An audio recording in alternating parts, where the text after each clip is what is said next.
இந்த வீடியோவை வழங்குவோர் கசக்கி கட்டு your laundry service washing and ironing cotton saree starching stain removal and dyeing and B-Roll Studios Private Limited. Hello Vaithiyan YouTube நேர்கள் அனைவருக்கும் வணக்கம். வாழ்க வளமுடன். நம்ம இன்னைக்கு பார்க்க போறது அதிகமாக தண்ணீர் குடிப்பவரா நீங்க எல்லாரும், அப்போ கவனமா இருக்கணும். அதை பத்தி தான் நம்ம இந்த வீடியோல பார்க்க போறோம். நீரின்றி அமையாது உலகு அப்படின்னு 1000 காலத்துக்கு முன்னாடி வள்ளுவர் சொன்ன வார்த்தை தான். முதல்ல நம்ம எல்லாருக்குமே ஒரு கேள்வி என்ன அப்படின்னு பார்த்தோம்னா, ஒரு நாளைக்கு நம்ம எல்லாருமே குடிக்கும் தண்ணீரின் அளவு எவ்வளோ என்று சரியா நம்மளால சொல்ல முடியுமா?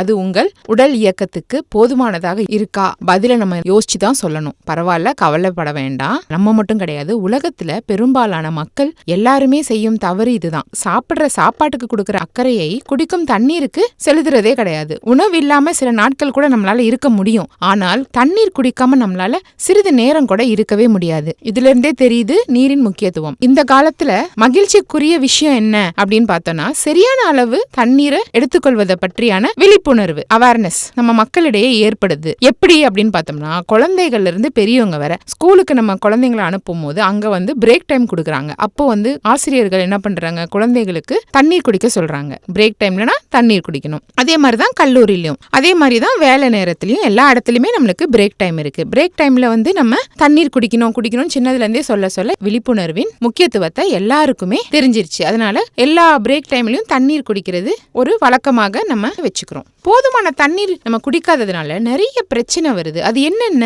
என்பதை பத்தி நம்ம தெளிவா பார்க்கலாம். அனைத்து பாலூட்டிகளுமே, அதாவது குட்டி போடுற எல்லா பாலூட்டிகளுமே உடலுக்கு தண்ணீர் ரொம்ப அவசியம். நம்ம உடல்ல இருக்கிற கொழுப்பை நம்ம நீக்கிட்டு பார்த்தோம்னா, நம்ம உடல் முழுவதுமே எவ்வளவு அளவு இருக்குன்னா 71% தண்ணீர் தான் பார்ப்போம். உடல்ல நீரின் அளவு, வயது, பால், உடல் எடை போன்ற காரணங்களால மாறுபடும். நம்ம உடம்புல இருக்கிற அளவு, பிறந்த குழந்தைகளின் உடல் எடையில நீர் எவ்வளவு இருக்கும்னு பாத்தீங்கன்னா 85% அதிகமா இருக்கும். இளைஞர்கள் உடல்ல பாத்தீங்கன்னா 55% தான் நீர் இருக்கும். அவங்க வேலை செய்யறது, படிக்கிறதுல தண்ணீர் குடிக்கிறத மறந்துடுவாங்க. உடலினுள் நுழையும் நீருக்கும் வெளியேறும் நீருக்கும் இடையே உள்ள சமன்பாட்டால் உடல் நீரின் அளவு பாதிக்கப்படுது. அதனால எப்பொழுதுமே அந்தந்த இடைவெளியில நம்ம தண்ணீர் குடிச்சுக்கிட்டே இருக்கிறது ரொம்ப அவசியம். தண்ணீர் குடிக்கிறது, பிற திரவ பொருளை குடிக்கிறது, சாப்பாடு சாப்பிடும் பொழுது கொஞ்சம் தண்ணி குடிப்பாங்க ஆகிய வழிகள்ல நம்ம உடலுக்கு தண்ணீர் போகுது. அதாவது நம்ம சாப்பிடுற பொருளிலும் நீர் உற்பத்தி ஆகுது. ஒரு நாளைக்கு நம்மளுக்கு தேவைப்படுற நீர்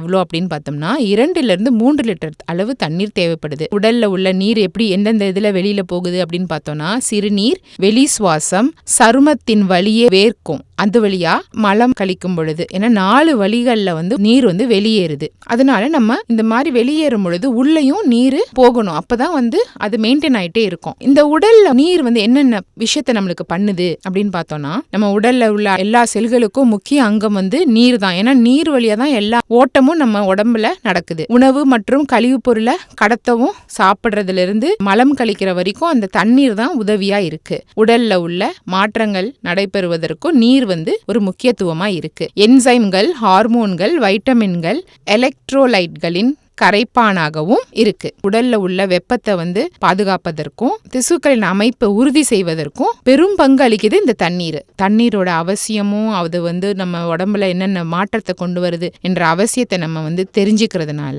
நம்மள பலர் பலவித காரணங்களால சரியான அளவு தண்ணீர் குடிக்கிறதே கிடையாது. சிலர் போதுமான அளவு தண்ணீர் எடுத்துக்கொள்றேன்னு சொல்லுவாங்க, ஆனா அளவுக்கு அதிகமாக தண்ணீரை குடிச்சிருவாங்க.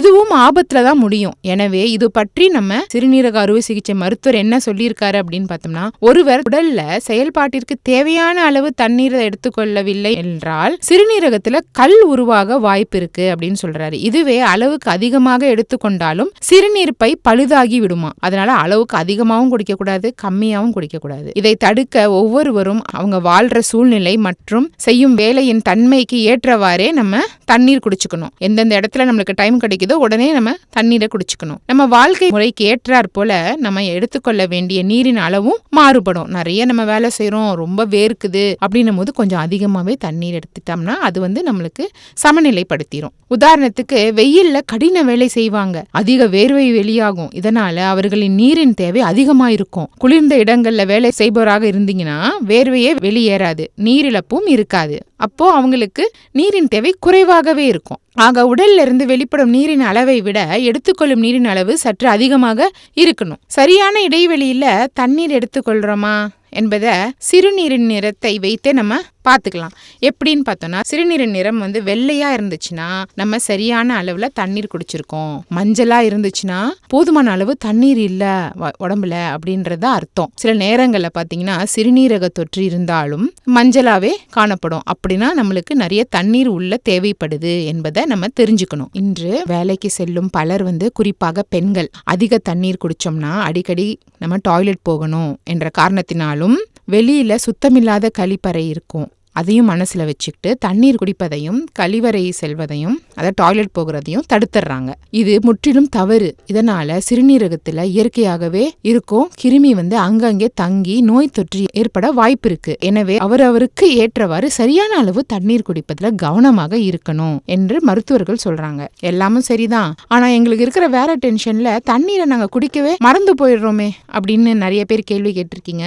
தண்ணீர் குடிக்க வேண்டிய நேரத்தை நினைவுபடுத்துவதற்கு தான் நம்ம மொபைல், எல்லாருமே மொபைல் போன் வச்சிருக்கீங்க, குழந்தைங்கல இருந்து பெரியவங்க வர. அதுல வந்து வாட்டர் ரிமைண்டர்னு ஒரு ஆப்பே இருக்கு. இதை உங்க மொபைல்ல டவுன்லோட் பண்ணி வச்சுக்கிட்டு நிறைய வேலை இருக்கிறவங்க இதை செஞ்சுக்கலாம். உங்கள் உயரம், எடை, வயது இதெல்லாம் வந்து அதுல பதிவு பண்ணிட்டீங்கன்னா அதுவே நீங்க எவ்வளவு தண்ணீர் குடிக்கணும்ன்ற விஷயத்த நம்மளுக்கு கொடுத்துரும். பிறகு நம்ம வசதிக்கு ஏற்ற மாதிரி நேரத்தை செட் பண்ணி வச்சுட்டோம்னா அந்தந்த 1 மணி நேரத்துக்கு ஒரு தடவை அது அலாரம் அடிச்சு தண்ணீர் குடிக்க வேண்டியதை நம்மளுக்கு நினைவுபடுத்தும். அப்ப நம்ம தண்ணீர் குடிச்சுக்கலாம். இப்ப பாத்தீங்கன்னா ஆப்பிள் நேர இடைவெளி 1 மணி நேரம் என்று சொன்னீங்கன்னா ஒவ்வொரு 1 மணி நேரம் இடைவெளியிலும் அலாரம் அடிக்கும். ஆக நம்ம அந்த அலாரம் அடிக்கும் பொழுது தண்ணீர் குடிச்சுக்கலாம். சுவர் இருந்தால்தான் சித்திரம். அதனால என்ன வேலை இருந்தாலும் நம்மளோட உடல் நலன்ல நம்ம தான் அக்கறை செலுத்தணும். இந்த வீடியோ உங்களுக்கு பிடிச்சிருந்ததுன்னா லைக் பண்ணுங்க, ஷேர் பண்ணுங்க. மறந்துடாம நம்ம வைத்தியன் யூடியூப் சேனலை சப்ஸ்கிரைப் பண்ணிடுங்க. அப்படியே அந்த பெல் ஐகானையும் கிளிக் பண்ணி வச்சுக்கிட்டீங்கன்னா நாங்க அனுப்புற ஒரு வீடியோவும் உங்களை வந்து சேரும்.